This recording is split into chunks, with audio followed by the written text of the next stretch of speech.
Il est 11 heures et Céline a besoin de prendre son petit remontant. C'est un bonbon acidulé aux fruits. J'en mange tout au long de la journée en fait. Ça m'apporte du réconfort en fait. Ça me fait du bien. Ça me soulage. J'en ai besoin. Le fait de manger des bonbons comme ça me gêne déjà au niveau de la prise de poids parce que ce grignotage s'accompagne de repas qui sont conséquents. Et en plus, ça me gêne parce que je suis dépendante. J'ai été fumeuse, donc dépendante au tabac. Là, c'est des bonbons et je voudrais être libérée de ça. Céline alterne ses phases de compulsion avec des périodes de restriction alimentaire pour maigrir. Il y a quelques semaines, elle a décidé d'aller consulter une thérapeute pour tenter de comprendre son problème. Elle en est à sa 5e séance.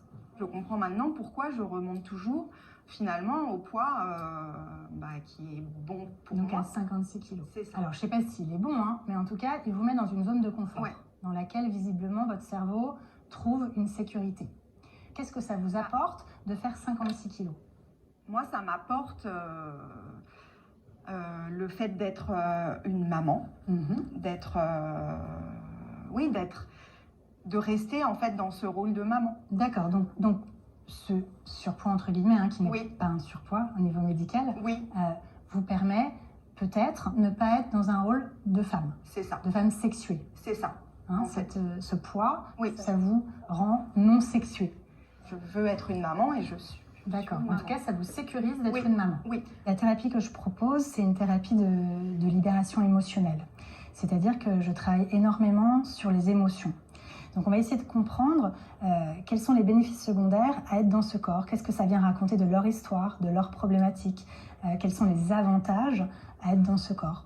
Même si elles aimeraient être plus minces, elles ne peuvent pas être plus minces parce que ça les mettrait sûrement en insécurité. Parmi les techniques utilisées par cette thérapeute pour libérer les émotions, il y a l'exercice du miroir. On se détend ? Oui, ça va aller. Ça va aller ? Oui. Alors, quand vous êtes prête, Céline, je vous invite à vous placer devant le miroir et de prendre le temps de ressentir ce qui se passe quand vous vous regardez comme ça, que ça ne soit pas trop mental, mais plutôt émotionnel.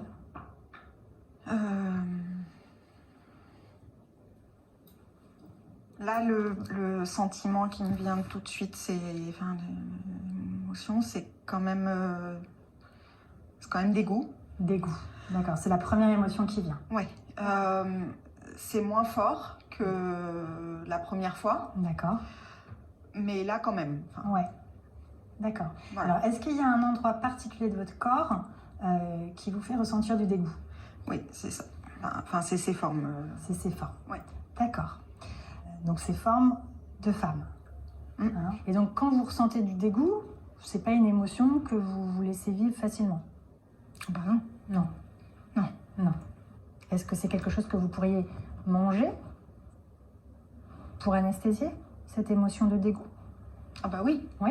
Ah oui, clairement. C'est quelque chose que vous pourriez éteindre avec la nourriture? Oui. Ah oui. D'accord, ok. Il arrive souvent que quand on travaille sur les émotions, on va maigrir derrière puisqu'il n'y a plus lieu d'être, mais c'est pas le but de ma thérapie. Le but, c'est de aller libérer les émotions qui sont coincées pour s'accepter et s'accueillir et au final, s'aimer un peu plus.